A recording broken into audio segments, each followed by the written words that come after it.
말레이시아에서 고등학교를 마친 왕리주안은 아버지의 권유로 미국 유학을 떠났습니다. 미국에서 대학을 다니는 것이 그리 쉬운 것은 아니었지만 그녀의 아버지는 딸의 미래를 위해 큰 결심을 했습니다. 주안은 미국에서 대학을 졸업하고 대학원까지 마친 후 대기업에 취직해 25살의 젊은 나이에 남편 왕이티엔을 만나 결혼했습니다. 결혼이 조금 이르다는 생각도 들었지만 아직도 어색한 미국에 정착하기에는 좋을 것 같았습니다. 두 사람은 결혼 후 캘리포니아에 신혼집을 장만했고 낭만이 가득한 신혼생활로 입가에는 항상 미소가 가득했습니다. 그러던 2003년 6월 어느 날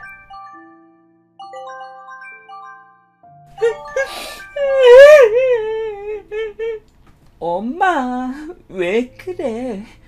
울지만 말고 뭐라고 말 좀 해봐. 아빠가 신장암이래. 뭐라고? 엊그제 통화할 때까지만 해도 멀쩡했는데 갑자기 암이라니. 무슨 말도 안 되는 소리를 하고 있어. 나 저녁 비행기로 당장 말레이시아로 갈 테니까 잠시만 기다려. 아니야. 안 와도 돼. 너도 지금 신혼이라 왕서방하고 같이 있어야지. 무슨 소리니? 걱정하지 마. 어차피 수술 날짜 잡았으니까 너는 그냥 안 와도 돼. 아빠 회복되면 그때 천천히 와도 돼. 알았지? 걱정하지 말고 이거 사. 그러나 왕리주안은 어머니의 만류에도 자신을 미국까지 유학 보내준 아버지의 은혜를 갚기 위해 그날 밤 말레이시아로 출발하는 비행기표를 끊었습니다. 2003년 6월 1일 그녀의 남편은 아내가 갑자기 고향으로 간다고 하자 준비가 된 후 천천히 출발하라고 했으나 그녀는 막무가내였습니다. 남편은 어쩔 수 없이 그녀가 캘리포니아에서 말레이시아로 가는 저녁 비행기를 타고 가도록 공항까지 배웅해 주었습니다. 그녀가 말레이시아에 도착하고 그녀의 여동생이 공항에 마중 나와 집에서 기다리고 있던 가족과 함께 아버지 수술 문제를 상의했습니다. 10일 뒤 예약되었던 아버지 수술이 성공적으로 진행되며 가족들은 아버지의 수술이 아무 탈 없이 마무리되기만을 기원했습니다. 그녀의 친구들과 지인들은 주안이 미국으로 돌아가기 전에 식사를 한번 하자고 했습니다. 다시 미국으로 돌아가면 언제 다시 온다는 보장이 없기 때문이었습니다. 주안은 그래도 자신이 아버지 곁에 있는 동안 수술이 잘 된 것을 확인해 기분이 너무 좋았습니다. 그녀는 미국에 돌아가서 일도 해야 하기 때문에 고향에서 시간을 지체할 수 없어 6월 14일 날짜로 돌아가는 비행기표를 끊었습니다. 가족들은 그럼 주안이 출국하기 하루 전인 6월 13일 저녁에 식사를 하자고 했고 주안의 친구인 노린이 예약한 쿠알라룸푸 시내에 있는 엘시르 대형 쇼핑몰 고급 레스토랑에서 식사하기로 했습니다.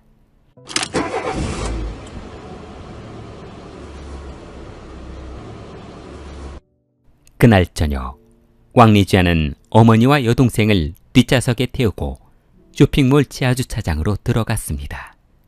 그러나 이상하게도 대형 쇼핑몰 주차장이란 곳은 아주 어둡고 습한 기운이 올라왔는데 아니, 무슨 주차장이 이렇게 어둡다니? 앞주차라 안 보이는데. 아니, 그러게 말이에요. 대형 쇼핑몰이면 등 나간 데도 교체하고 수리하고 해야지 말이에요. 뭐야?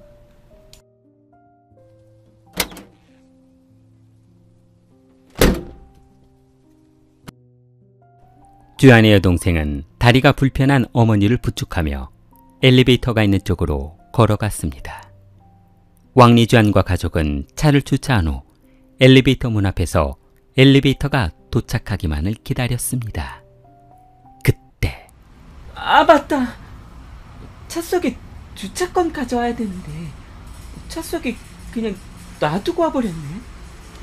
아이, 그럼 어떡한다니? 시간이 늦었으니까 일단 그냥 가자.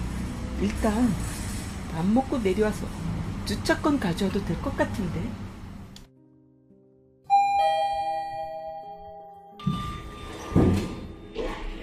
엘리베이터가 도착하고 레스토랑으로 올라간 그녀들은 오랜만에 만난 친구들과 수다를 떨며 지난 학창시절에 즐거웠던 이야기들을 늘어놓았습니다. 수다를 떨고 있는 사이 어느덧 10시 30분이 넘어가고 있었고 몸이 불편했던 어머니는 조금 피곤하다며 주연아, 엄마 피곤해서 먼저 들어가면 안 될까? 아이, 엄마가 몸이 너무 피곤해서 말이야. 알았어. 아니다. 아니, 엄마는 동생이랑 택시 타고 갈 테니까 너는 친구들하고 더 놀다 와. 언제 또 보겠니? 왕리주아는 친구들에게 얘들아, 나 엄마를 집에다 모셔다 드리러 가봐야 될 것 같아. 나중에 귀국하면 또 연락할게. 주아는 친구들과 헤어지는 것이 아쉬웠지만 작별 인사를 한 후 엘리베이터를 타고 주차장으로 내려갔습니다. 주아는 건물 안에 있는 식당을 이용했던 관계로 처음 들어갔을 때 기계에서 뽑았던 주차권을 바코드에 읽혀 주차요금을 정산하려 했습니다. 주차요금 정산기 앞에서 자신이 타고 온 차량 번호를 조회하려 했습니다. 그런데 주차권이 없자 가만히 생각해보니 6시 30분에 쇼핑몰 주차장을 들어올 때 뽑았던 주차권을 차에 두고 내렸던 것이 생각났습니다. 아, 맞다. 주차권을 차에 두고 왔네. 잠시만 기다려. 금방 가져올게. 아니다. 아예 차를 끌고 올게. 언니, 같이 가. 아니야. 금방 올 테니까 너는 엄마랑 같이 있어. 어머니가 거동이 불편해 움직이기 힘들었기 때문에 여동생은 차단기 앞에서 어머니와 함께 언니를 기다리기로 했습니다. 그러나 주차권을 가지러 간다던 쥐아는 20분이 지나도 돌아오지 않았고 30분이 지나도 돌아오지 않았습니다. 기다리다 지친 여동생은 도대체 뭐야? 전화 좀 해봐라. 얘.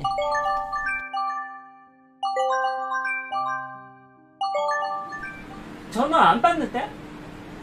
그러지 말고 차 있는 데로 한번 가보자. 쓰러져 있는지도 모르잖니. 여동생은 어머니를 모시고 주차되어 있는 쪽으로 가보았으나 주차되어 있던 자리에는 타고 왔던 차가 사라져버리고 없었습니다. 그리고 언니도 보이지 않았습니다. 여동생과 어머니는 곧바로 식당으로 올라가 쥐안의 친구들에게 도움을 요청했습니다. 친구들은 경비실로 올라가 지하주차장에 CCTV를 확인해달라며 부탁했습니다. 그러나 경비원은 12시가 넘어야 업로드가 되어 영상을 볼 수 있다며 기다리라고 했고 12시가 다 돼서야 실종된 쥐안의 차를 조사할 수 있게 되었습니다. 그런데 영상을 보던 쥐안의 친구들은 영상을 보더니 충격에 빠지고 말았습니다. 영상 속에 찍힌 그녀의 차 운전석에는 처음 보는 남성이 운전하고 있었고 서둘러 나가려다 난간 기둥에 부딪혀 범퍼가 손상되는 장면도 보였기 때문이었습니다. 여동생은 사건이 심각해지자 경찰에 신고했습니다.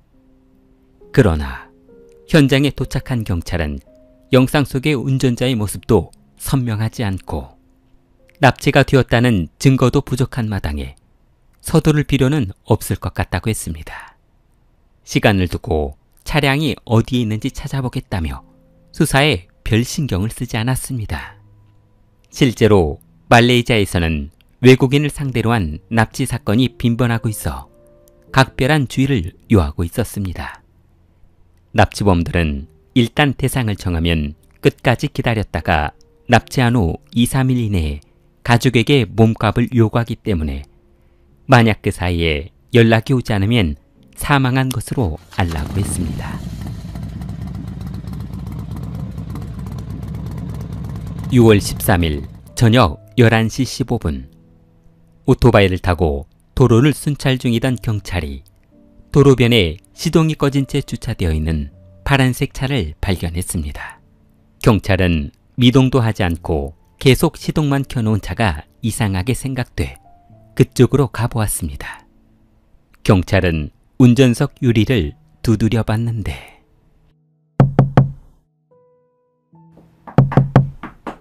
자, 실례합니다. 운전석 문 유리가 내려가고 차 안에 있던 남성은 무슨 일이신데요? 아, 야, 이 선생님 차가 이동도 하지 않으시고 한참 동안 주차되어 있더라고요. 그래서 혹시 무슨 일이 있으신가 해서 와봤어요. 경찰은 조수석과 뒷좌석을 둘러보던 중 뒷좌석에 한 여성이 웅크린 채 뒤돌아 있는 모습을 보자 잠시만요. 근데 저 뒤에는 여자분하고 관계가 어떻게 되신데? 아, 이제 집사람입니다. 아이, 부부싸움하고 화가 난다고 저러고 있네요. 아이, 뭐 별거 아닙니다. 운전자가 유리창을 올리려 하자 아, 그러시구나. 잠시만요. 그럼 그 여성분하고 운전자분하고 신분증 좀 보여주실 수 있을까? 에이, 참, 이씨 바쁜데. 아이, 무슨 신분증을 보여달라고 하시는 거예요? 나집은 경찰이 눈치채지 못하도록 최대한 자연스럽게 지갑에서 신분증을 꺼내 넘겨주었습니다. 그때 뒷좌석에 있던 주아는 경찰 목소리가 나자 입에 밧줄이 묶여있는 상태로 뒤돌아 누워 경찰에게 두 손을 모아 살려달라며 애원했습니다. 지금! 두 손 머리에 올리고 그대로 차치 때려. 빨리!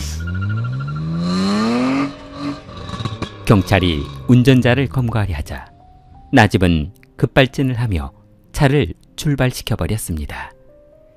납치범이 탄 차는 굉음을 내며 도주했고 경찰이 뒤를 따랐으나 경량 오토바이를 타고 승용차를 추적하기에는 역부족이었습니다. 그는 본부에 도움을 요청했으나 열악한 시스템으로 도주한 차를 추적하기에는 불가능했습니다. 6월 14일 새벽 1시경 쿠알라룸푸 공항으로 향하던 차량 한 대가 멈춰 섰습니다. 신혼부부인 그들은 아기가 울음을 그치지 않자 젖병을 찾기 위해 잠시 차를 도로변에 세웠는데 그때 한 남성이 차로 다가오더니 저 실례합니다. 이제 차가 벙커가 나서 그러는데요. 이제 도구 좀 빌려주시면 안 될까요? 에헤이, 참 위험하시겠어요. 그나저나 서비스는 부르셨고? 자, 어느 쪽인가? 아이, 정말 감사합니다. 아이, 별 말씀을요. 도와드릴 건 도와드려야죠. 나집은 도주하던 중 타이어가 펑크 났는데 더 이상 경찰이 따라오지 않자 쿠알라룸푸 공항으로 가는 공항도로 한쪽에 차를 세우고 지나가는 차에게 도움을 요청했습니다. 때마침 신혼부부가 차를 세웠고 신혼부부는 도구를 가지고 나집이 운전하고 있는 차 쪽으로 가 도구로 차를 들어올린 후 타이어를 교체하려 했습니다. 그때 남성의 아내는 자동차 뒷좌석에 두 팔과 다리 그리고 입이 묶여있는 여성의 모습을 보고 분명 납치 사건이 틀림없다는 생각을 했습니다. 신혼부부의 도움으로 타이어를 갈아 끼운 납치범 나집은 재빨리 현장을 떠났고 아무래도 이상했던 신혼부부는 경찰에 신고했습니다. 여보세요? 여기 도로변에 펑크난 차가 되어 있었거든요. 그 안에 어떤 여성분이 손하고 발이 묶였더라. 빨리 와보셔야겠어요. 야, 차 색깔하고 번호는 보셨죠? 네. 그럼 접수하시고 기다리시면 돼요. 뭐 급하게 생각하지 마시고요.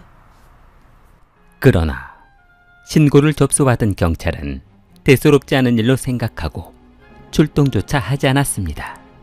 6월 14일 새벽 1시 30분 건설 현장에서 일하고 있는 아지자는 새벽 출근을 하기 위해 회사로 가던 중 도로변 차속 뒷좌석에 발가벗은 남성과 여성이 뒤엉켜 있는 모습을 목격했습니다. 아지자는 호기심이 생겨 뒷좌석 유리창에 서서 몰래 차 안을 훔쳐보던 중 차 안에 있던 남성과 눈이 마주쳤습니다. 그러자 차 안에 있던 남성은 너무 놀라 바지를 벗은 채 뒷문을 열고 운전석으로 올라타 차를 몰고 도주했다고 했습니다. 아지자는 퇴근 후 집에 돌아오는 길 도로변에 새벽에 보았던 차가 다시 세워져 있어 혹시나 출근길에 보았던 남녀가 있나 하며 차 속을 들여다봤더니 사람은 없고 핸드백과 핸드폰만 남아있어 핸드폰을 도둑질해 집으로 도망왔습니다. 그는 핸드폰 위치를 추적한 경찰의 추적으로 자신의 집에서 절도 혐의로 검거되었고 핸드폰과 지갑을 압수당했습니다. 얼마 후 경찰은 건설 현장 인부들이 인근 맨홀 뚜껑 아래에서 지독한 냄새가 난다는 신고를 접수하자 현장으로 출동했습니다. 경찰이 현장에 출동해 맨홀을 열어본 순간 한 구의 시신이 타이어에 짓눌려 불에 타 있는 것을 발견했습니다. 여성으로 보이는 시신의 두 손은 찢어진 청바지 원단으로 묶여 있었으며 여성을 아래에 넣고 타이어로 시신을 눌러놓았습니다. 과학수사대는 시신의 신원을 확인하기 위해 지하조사를 한 결과 고인은 실종 신고된 왕리주안이라는 것을 알게 되었습니다. 경찰은 도주한 운전자의 신분증을 가지고는 있었지만 그가 납치범인지 정말 부부싸움을 해서 뒷좌석에 아내를 싣고 가는지 알 수 없어 별 생각 없이 경찰서 개인 책상에 넣어두었습니다. 그러다 며칠 후 언론에서 납치 사건이 방송되자 얼마 전 목격했던 사건이 생각났고 본부에 운전자 신분증을 가지고 있다며 증거로 제출했습니다. 경찰은 3일이 지난 후에서야 그 당시 운전자였던 나집의 집을 찾아갔는데 실례합니다. 여보세요? 경찰이 나집의 현관문을 두드려 봤으나 집안에는 인기척이 없었습니다. 저기 건널목 도로 반대편 있지? 그쪽에서 잠복해 있다가 나타나면 그때 잡기로 하지. 경찰이 잠복한 지 얼마 지나지 않은 6월 20일 새벽 4시 택시 한 대가 멈춰 섰습니다. 택시 문이 열리고 잠시 후 나집과 그의 아내가 차에서 내렸습니다. 아내는 임신한 상태였고 나집은 주위를 두리번거리며 집 안으로 들어갔습니다. 잠시 후 경찰은 나집이 집 안으로 들어가는 것을 확인하고 현관문을 열고 들어갔습니다. 검정아! 경찰이 나집의 손에 수갑을 채우자 그는 에이씨, 이거 놔요. 이 사람 착각하신 거 아니에요? 이혼하지 맙시다. 나집을 수색하던 경찰은 창고에서 여성의 것으로 의심되는 피 묻은 청바지와 재킷을 발견했고 옷 사이에 파묻혀 있는 파란색 야구 모자를 발견했습니다. 과학수사대는 나집의 집에서 수거된 옷을 유전자 검사해 본 결과 그의 옷에서 혈흔이 발견되었고 왕리주안의 유전자가 발견되었습니다. 경찰은 현장에서 왕리주안을 검거했습니다. 사고 당시 여동생이 사건을 접수했을 때 말레이시아 경찰은 실종자가 3일이 지나도 연락이 오지 않으면 납치범이 금품을 빼앗은 후 살해한 것으로 알라고 했다고 했습니다. 결국 왕리주안은 경찰의 말대로 3일 후인 저녁 바린카 공사 현장 맨홀 아래에서 불에 탄 채 사망했고 영영 가족의 품으로 돌아올 수 없었습니다. 그런데 납치범인 나집은 전과도 없고 아주 평범한 가정의 한 사람이었는데 돈 몇 푼 때문에 어떻게 이렇게 잔인한 범죄를 저지를 수 있었을까 하는 의문이 들었습니다. 그것은 아마 아주 저조한 범인 검거율과도 큰 연관이 있을 것입니다. 사건을 접수받고도 조사조차 하지 않은 경찰을 보고 납치범들은 더욱 잡히지 않을 것이라는 자신감에 범죄가 지속되고 증가하고 있는 것으로 보여집니다.